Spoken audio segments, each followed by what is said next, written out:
I lost my job, got evicted from the house I was living in, and had to sleep on the streets with my son. The next morning, when I woke up, I turned pale seeing someone holding my son. I was only 25 when I have already had to face the challenges of being a single mother. My life took an unexpected turn when Christopher was 4 and his father, Jason, left us for another woman. Now, with Christopher at 7, I found myself torn between my responsibilities as a mother and the pressure of supporting our household alone.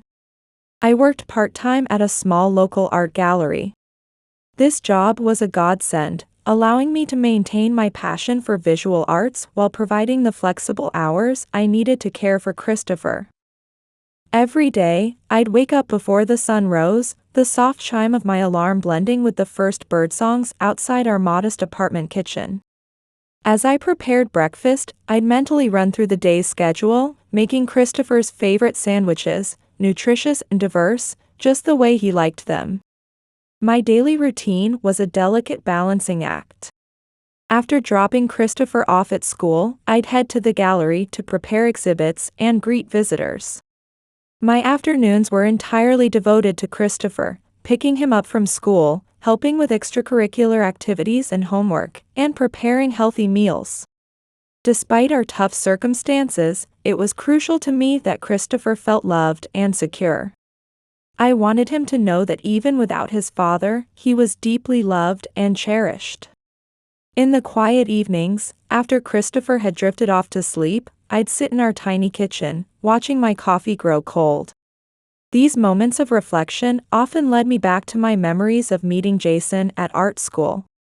My feelings about him were a jumbled mess of nostalgia and disappointment. We'd met as classmates, two young souls exploring our passion for art together. Our relationship quickly blossomed into a partnership of love and creativity.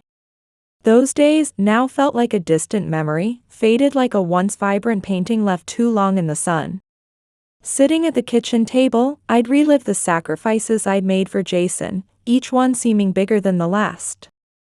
I remembered facing my father Roger's anger when he refused to accept Jason. My father saw him as a reckless young man with humble origins and artistic ambitions. I chose Jason and his art, an act of love and rebellion that got me disowned and kicked out of my family. I'd believed that sacrifice would strengthen our bond, creating a foundation for us to weather any storm life threw our way. But when love faded, Jason left. What he'd sworn would be forever became a new passion that gripped my heart with a strength I never knew existed, the little being who called Jason, Daddy. The betrayal wasn't just Jason's departure, it was the breaking of a promise of family. That promise was etched not just in words, but in the paintings we created together, the music we danced to, the starry nights we shared. I'd sigh, feeling the weight of those memories pressing on my chest. How could I have been so blind? How could my decisions have been so wrong? I believed in him, in us, I'd whisper to my coffee cup, hoping to find answers in the slowly rising steam. In those vulnerable moments, I also recognized my own strength. I had survived losing Jason, rebuilt my life, and was raising Christopher alone. I'd learned to be both a mother and a father, my own advocate, finding resilience I never knew I possessed. That resilience was fueled by my unconditional love for my son and my enduring passion for art, which remained my faithful companion through it all. One morning, as Christopher finally stirred awake, I greeted him with a warm smile and an embrace filled with all the love I could muster.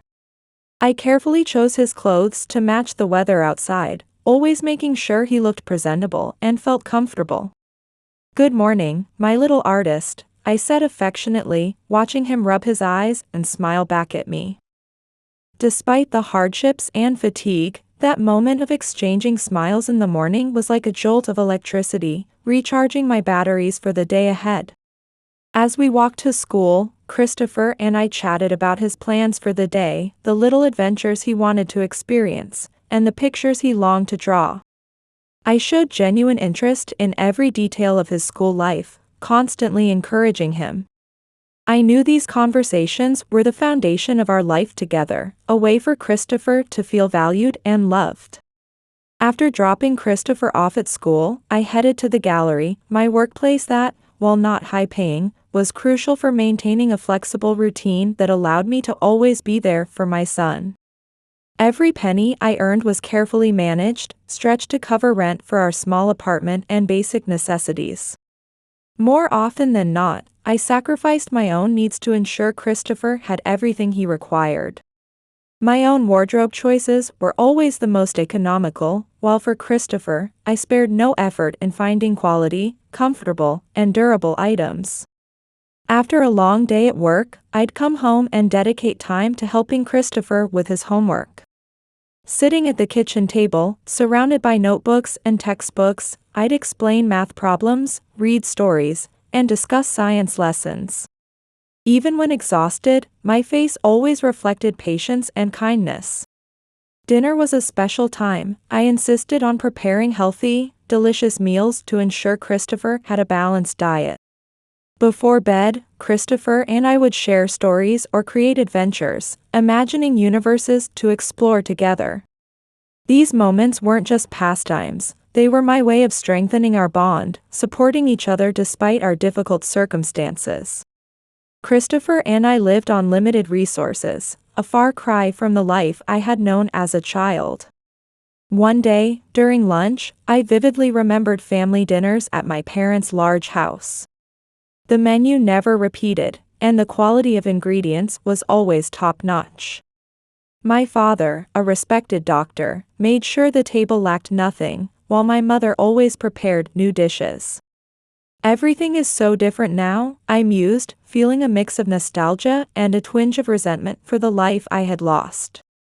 Christopher's voice snapped me back to reality, asking if he could have a little more meat, his eyes hopeful as he looked at the small bits left. I smiled at him, my heart constricting a little as I remembered never having to ask for more as a child. "Of course, sweetheart," I replied, placing the last piece on his plate, feeling joy that he enjoyed the meal, simple as it was. As Christopher ate, I reflected on how dramatically my life had changed since falling in love with Jason. Raised in luxury, never knowing want or the need to economize, I now calculated every purchase and considered every expenditure. I wondered if I had made the right decisions, if my passion for Jason and the life I chose afterward were worth the hardships. These thoughts often made me question my own worth and the decisions I had made. Should I have listened to my father? I thought, feeling the weight of my choices. As I watched Christopher draw on the back of a used piece of paper, completely absorbed in his art, my heart swelled with love and certainty. I did the right thing for myself at that time, I reassured myself, realizing that despite the hardships, I had gained something precious, the freedom to choose my own path and these sweet moments with my son. After dinner, while washing the dishes, I pondered how life had a way of coming full circle. Even though our current situation was difficult, I knew that challenging times were also times of growth. I believed that Christopher and I would support each other and overcome all obstacles together. "We're gonna be okay, just the two of us," I said aloud, my voice a beacon of strength and hope. I still vividly remembered the day I told my father, Roger, about my pregnancy. It was etched in my memory as one of the most defining and painful moments of my life. It was a sweltering summer afternoon, with the sun aggressively streaming through the windows of our large house. My father sat in his favorite chair, a medical textbook spread across his lap, a symbol of his unwavering dedication to his profession. With trembling hands and a voice filled with anxiety, I approached my father. I knew the news would be hard for him to bear, given the expectations he had for me. I had already gone against his wishes by choosing to study art instead of medicine, and I knew that the news of him becoming a grandfather would not be well received. Still, I had to tell him. "Dad, I need to tell you something important," I began, my nerves fraying with each word. He peered at me over his glasses, his expression already anticipating the gravity of what was to come. "I'm pregnant," I said. His reaction was immediate and harsh. His face transformed into a mask of disappointment and disapproval as he closed his book and set it aside, as if preparing for battle. "Pregnant?" he repeated, his voice laced with anger and shock. "How could you be so irresponsible?" His words came out more like an accusation than a question. "After everything we've planned for you, all the education and opportunities I've given you, how could you do this?" I felt tears threatening to spill, but I desperately held them back. "I love Jason, Dad, and we're going to raise this baby together," I said, my voice steady even as a storm of emotions threatened to break my resolve. He stood up, his imposing figure now even more intimidating against my vulnerability. "Love? That's irresponsible," he said. "Jason is a student, a poor dreamer who can't provide for you. What are you going to do with your life now? You've thrown away your future, our traditions, on a whim." My father's words cut into me like a sharp knife. His words, reminding me of the weight of his expectations, stung deeply. I whispered to myself, hoping against hope that my father would understand and support me. "Understand and support?" He almost laughed, his voice tinged with bitterness. He went on to say that I had chosen the wrong path, that he had plans for me, but I had thrown my life away. First, I decided to study art instead of medicine, then I got involved with a poor man, and now I was pregnant with his child. He asked what our family would say and how this would affect our reputation. Roger Davis was a respected physician who ran multiple clinics in town. His character was a mix of dedication and high expectations. He deeply valued financial stability, professional success, and maintaining a perfect image for himself and his family. However, this focus on material aspects sometimes made him rigid and cold. He had a clear vision of what was best for his family, especially for me, his daughter. This vision often included sacrificing personal passions for more lucrative, socially respected careers. This results-oriented, appearance-focused lifestyle made him seem emotionally distant at times, making it difficult for him to understand and accept my choices. At his core, he deeply loved his daughter and wanted me to be safe and successful, but his way of expressing that love through expectations and pressure often led to conflict and misunderstanding. I had inherited more than just physical traits from my mother. I also inherited her empathy and free spirit. Like her, I was a vibrant young woman with a smile that could light up any room. My mother was a doctor beloved by her patients, known not just for her professional skills but for her genuine ability to connect with people on a deep emotional level. While my father valued financial stability and material success as indicators of success, my mother saw medicine as a vocation to help others, regardless of their socioeconomic status. Growing up under my mother's influence, I nurtured my passion for art. I saw it as a means of self-expression and connecting with others. Just as my mother viewed medicine, I thought, art is my way of bringing light to darkness and offering hope in despair. Every brushstroke speaks without words, every color is an unheard cry. Sure, the path I've chosen might be uncertain and full of challenges, but it's real, and it's mine. My mother's tragic death was a defining moment in my life. She was killed in a car accident caused by a drunk driver's carelessness. In the blink of an eye, when I was just 10 years old, she was gone. It showed me how fragile life is and how quickly everything can change, I thought as I worked on a sculpture. My mother's death left an indelible mark on me, reinforcing my belief that life is precious and should be lived with purpose and passion. Despite the pain and loss, I grew with remarkable resilience. I channeled my grief into art, using painting and sculpture as a means to explore and express my emotions. This made me not only a promising artist but also a deeply understanding and kind person who, like my mother, valued human connections over material success. I had inherited my mother's legacy, both in spirit and purpose. A month after I told my father about my pregnancy, he called and invited me home for a conversation. Tension hung in the living room, the air almost suffocating.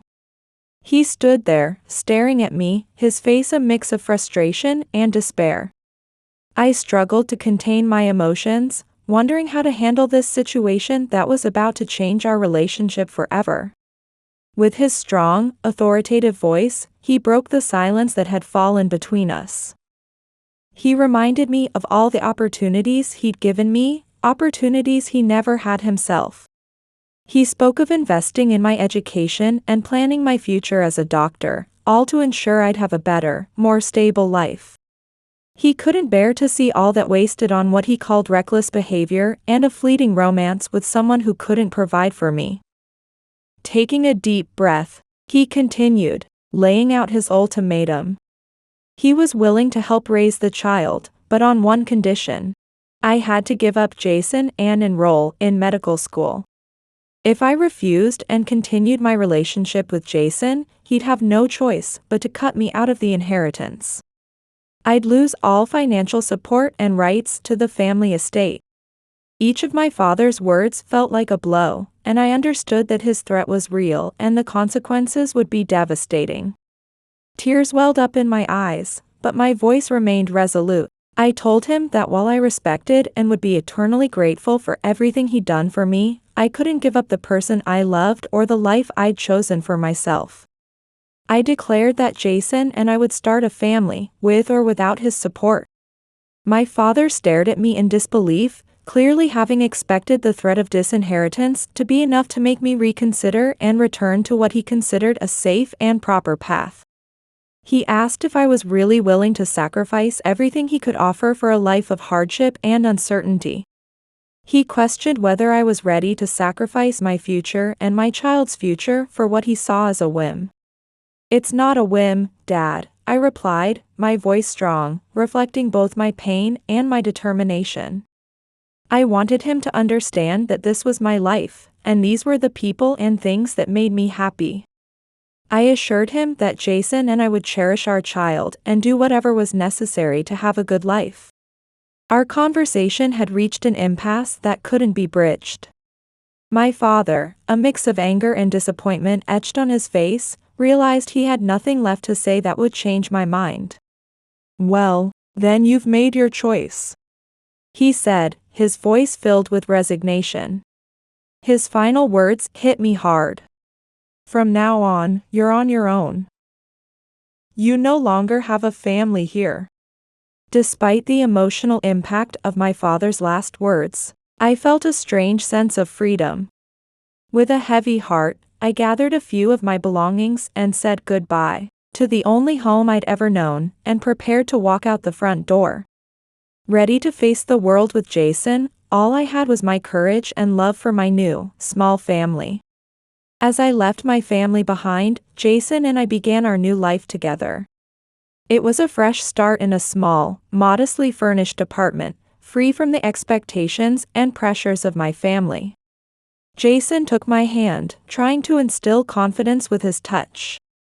He assured me that everything would be all right, his eyes meeting mine with a look of tenderness and determination. He acknowledged that things might seem uncertain, but we were together. We had our talent and passion for art, and he believed that would guide us. I looked around, taking in the simplicity of our new home. It was a stark contrast to the comfort of my parents' house. "It's strange," I admitted, squeezing Jason's hand. "On one hand, I feel like I've lost so much, my family, stability. But on the other hand, I finally feel like I'm living the life I've chosen for myself." Jason nodded, understanding the emotional turmoil I was going through. He said he knew it wouldn't be easy, but he wanted me to think about what we could create together in this place. Not just our paintings and sculptures, but our future and our little family too.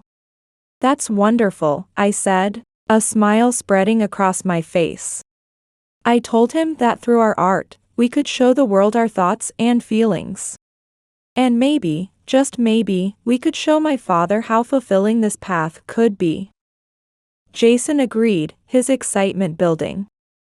He said we'd have to work hard, of course, but we'd be living life on our own terms.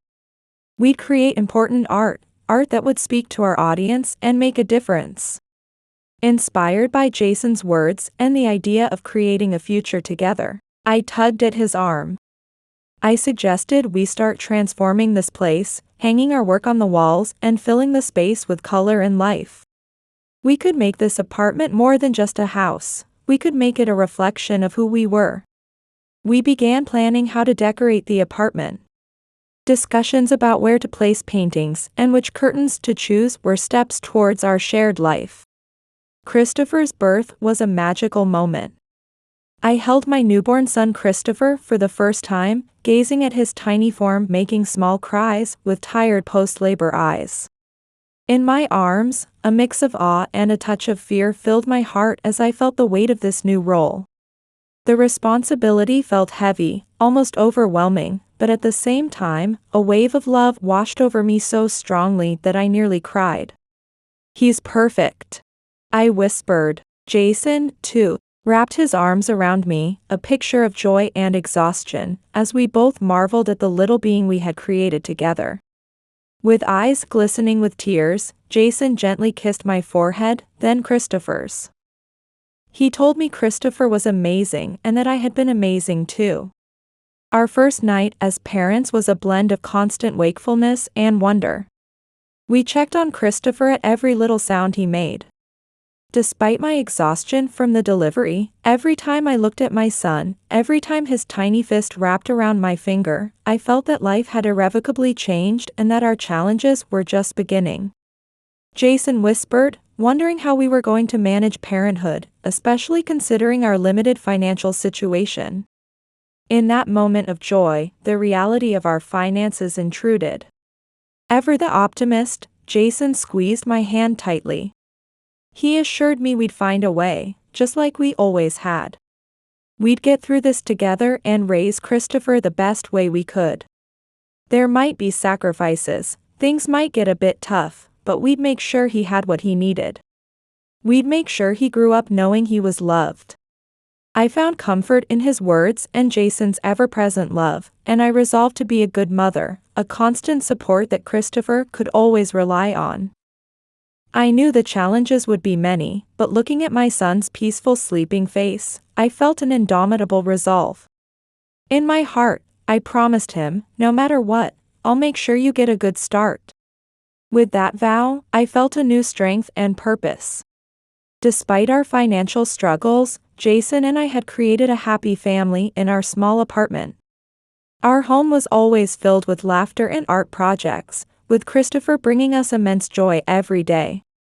We made the best of what we had, finding happiness in the little things and the love we shared. But when Christopher turned 4, Jason's behavior began to change, and I couldn't ignore the growing tension anymore. Jason started coming home late from work more often, his excuses became increasingly vague, and he avoided making eye contact. I sat at the table, staring at the pile of bills, feeling a knot of worry grow in my stomach. The atmosphere in our home, once warm and joyful, was becoming heavy with anxiety. On a particularly cold and rainy night, while Christopher slept in the next room, I decided to confront Jason. I tried to keep my voice steady as I asked him where he'd been, reminding him that he'd said he'd be home early. Jason hesitated, his face showing discomfort as he replied that he'd had to sort out some issues and apologized. The air between us was thick with tension, and I knew something was terribly wrong. The truth came out a few days later when I discovered inappropriate messages on Jason's phone. There was no doubt about the existence of another woman, the evidence of an affair was clear. Confronted with the evidence, Jason couldn't hide it anymore. He admitted it was true, sighing wearily. He confessed that he'd gotten involved with someone, saying it wasn't intentional, but it had happened. I felt the ground crumble beneath my feet, Jason's words cutting through my heart. Tears streamed down my face as I asked him how he could do this to us, reminding him that we were a family. Jason, also tearful, struggled to find words. He said he didn't know, that he hadn't meant to hurt me, but he'd fallen in love with her and was planning to move to another city. In the days that followed, our apartment, once filled with Christopher's laughter, was now eerily silent with heartbreak. I watched Jason pack his bags, each piece of clothing feeling like a painful reminder of the dreams we'd shared. When he finally left, I turned to Christopher, holding him tight and whispering that everything would be okay, that Mama was here.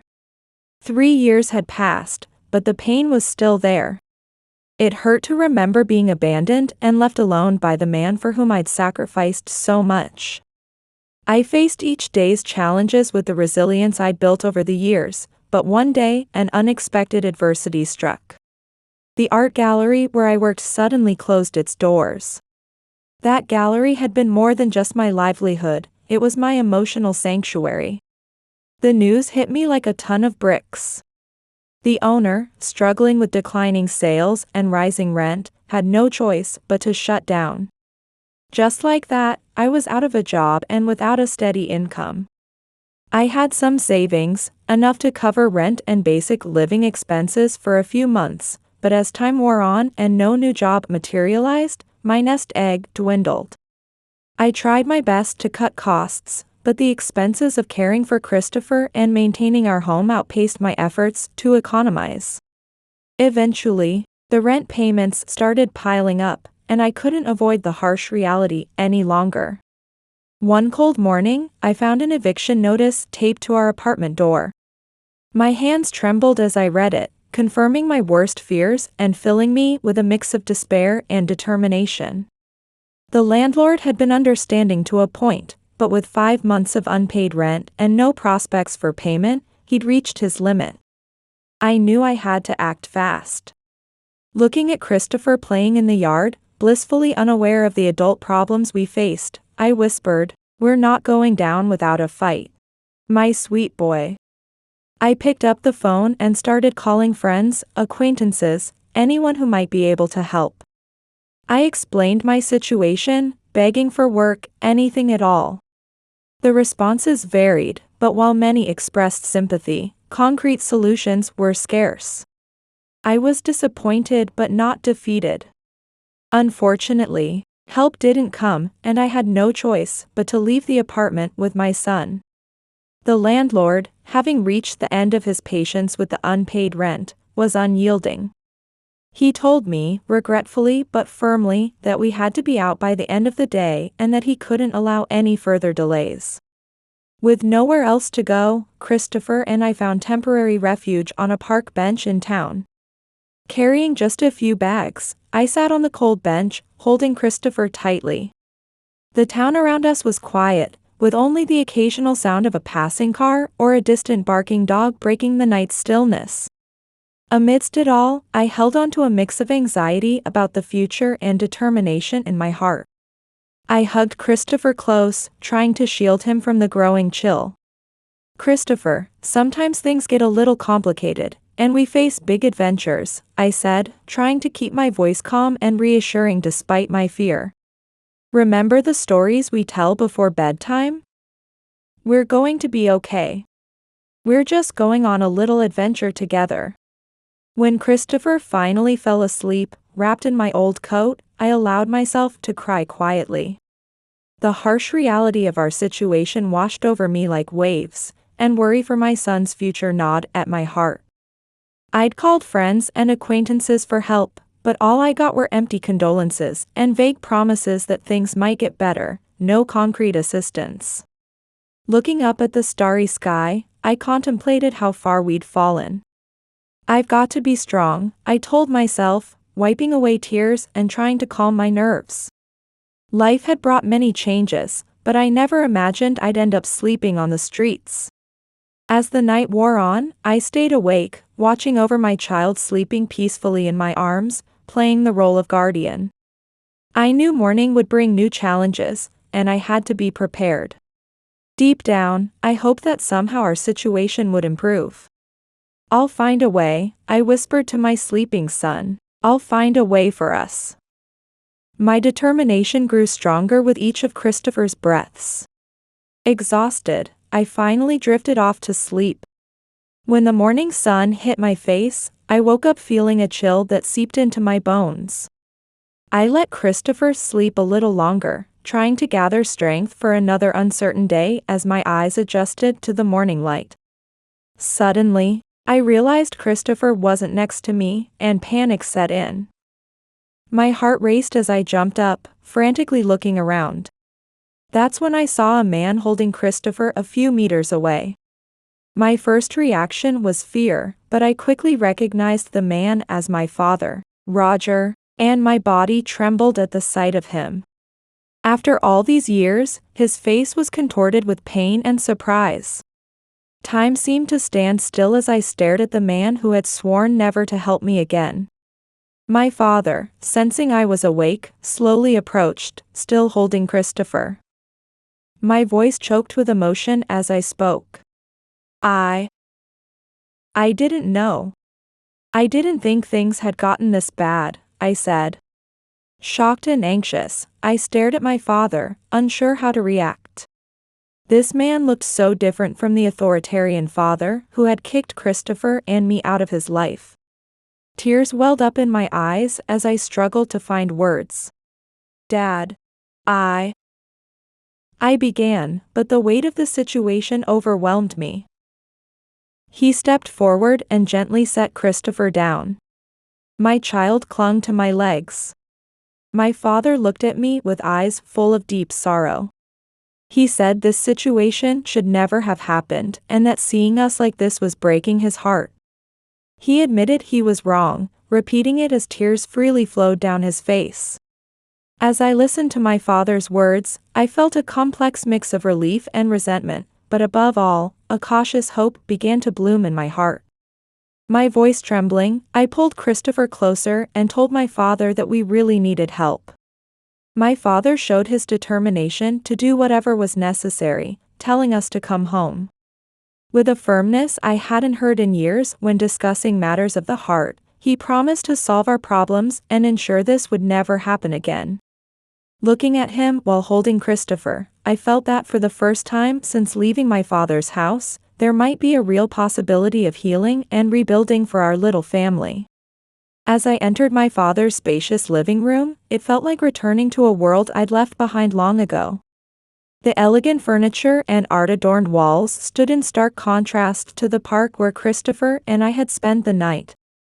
Sitting on the leather sofa, watching Christopher quietly play on the carpet, my father looked as if he was carrying the weight of the world on his shoulders. With a mix of curiosity and a hint of lingering resentment in my voice, I asked my father how he had found us. He sat in the chair across from me, took a deep breath, and began to explain.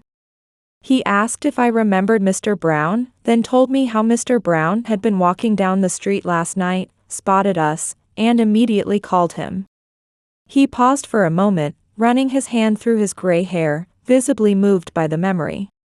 He described the shock he felt upon learning his daughter and grandson were sleeping on the streets, likening it to receiving a physical blow. He confessed he never imagined things would come to this. In that moment, my father seemed to fully realize his mistakes. He acknowledged how much his words had hurt me, calling his decision to let me go the biggest mistake of his life. But now that he was here, he wanted to make things right. He expressed his desire to help Christopher and me, and to ensure nothing like this ever happened again. I felt tears welling up in my eyes, touched by my father's heartfelt words. As I watched Christopher play, oblivious to the complexities of adult relationships, I felt grateful that my father had welcomed us back, but also vulnerable. "Thank you, Dad," I said, my voice filled with gratitude. I told him I felt relieved to be there. My father nodded and gave a sad smile. He assured me that everything would be all right and suggested we rebuild as a family. He said that's what my mother would have wanted, and we should make it happen. In that moment, we shared a quiet reconciliation as father and daughter, understanding that despite past mistakes, the future held opportunities for redemption and renewal.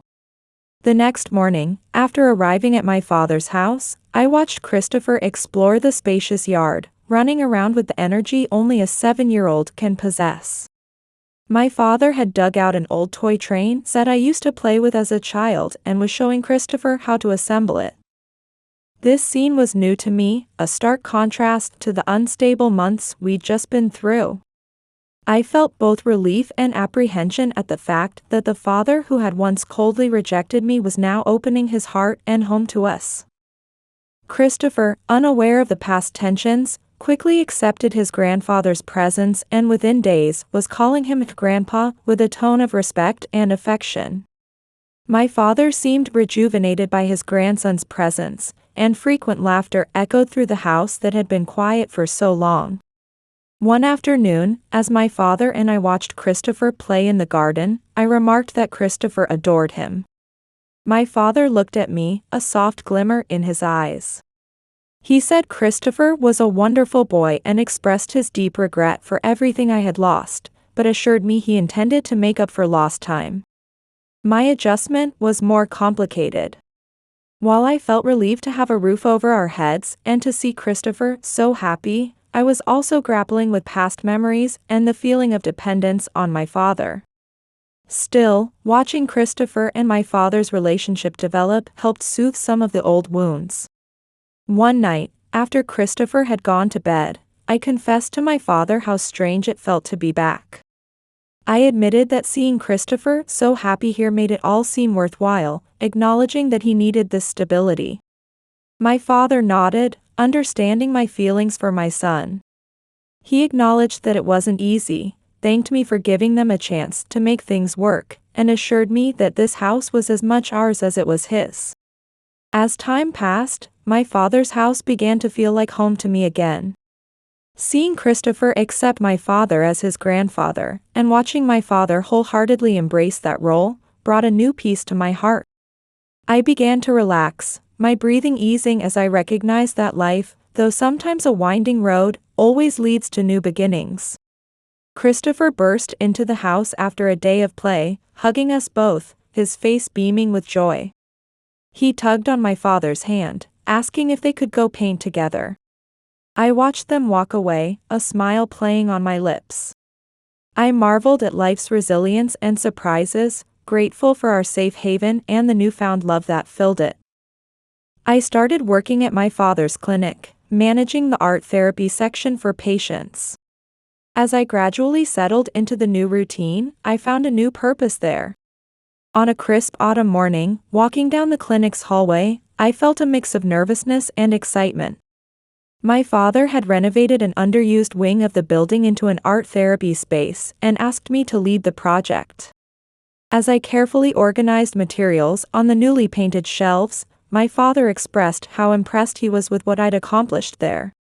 The room was flooded with natural light, and the walls adorned with serene, inspiring murals I had painted. I responded with pride swelling in my chest, saying I believed this would really make a difference for the patients. I added that art has a way of reaching places words can't, and I was happy to bring that here. While preparing for the first art therapy session at the clinic, my father and I discussed the various techniques we planned to use. I explained to him that I wanted to start with something simple, like watercolors, which are easy to begin with and don't overwhelm beginners. I showed him samples of work that might inspire the patients. The first session was a success. Patients of various ages participated, some initially cautious but gradually becoming engrossed in the creative process. I patiently encouraged each one, supporting them as they expressed their emotions through brushstrokes. Standing beside an elderly woman, I helped her choose colors that reflected her mood. I advised her not to worry about the final result, but to focus on how she felt while painting. My father watched the scene from afar, impressed by my ability to connect with the patients. He realized the true value of this connection, something he as a physician had rarely achieved, and for the first time, he fully appreciated the value I was adding to the clinic. As the day ended and we were closing the art therapy room, my father placed his hand on my shoulder. He told me I'd done something wonderful, his face beaming with pride. I looked around, taking in the unfinished works of our patients, each one silently telling a story of struggle and hope. I smiled back at him, saying that we had done this together and that I believed this was just the beginning. This new phase not only helped our patients but also strengthened the bond between my father and me. As we healed old wounds, we created new memories together, respecting and understanding each other. On an ordinary day at the clinic, while I was organizing materials for the next art therapy session, a familiar face appeared at the door. My heart skipped a beat. Jason stood in the doorway, looking somewhat excited. He looked different from before, more mature and visibly more stable. His gaze was anxious, almost fearful. He held a small bouquet of flowers, something that used to be commonplace in the past.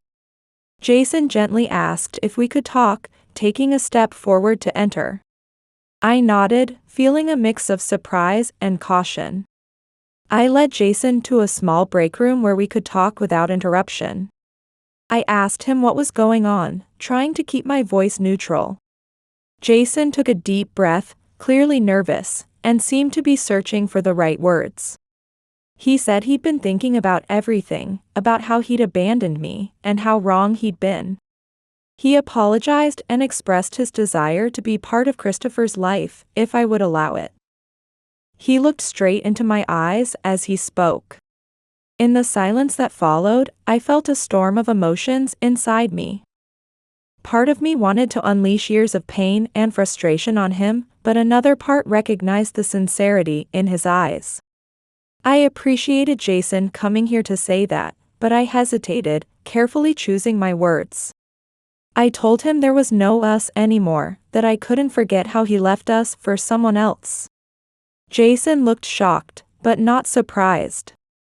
He said he understood and that while he had hoped we could start over, he respected my decision.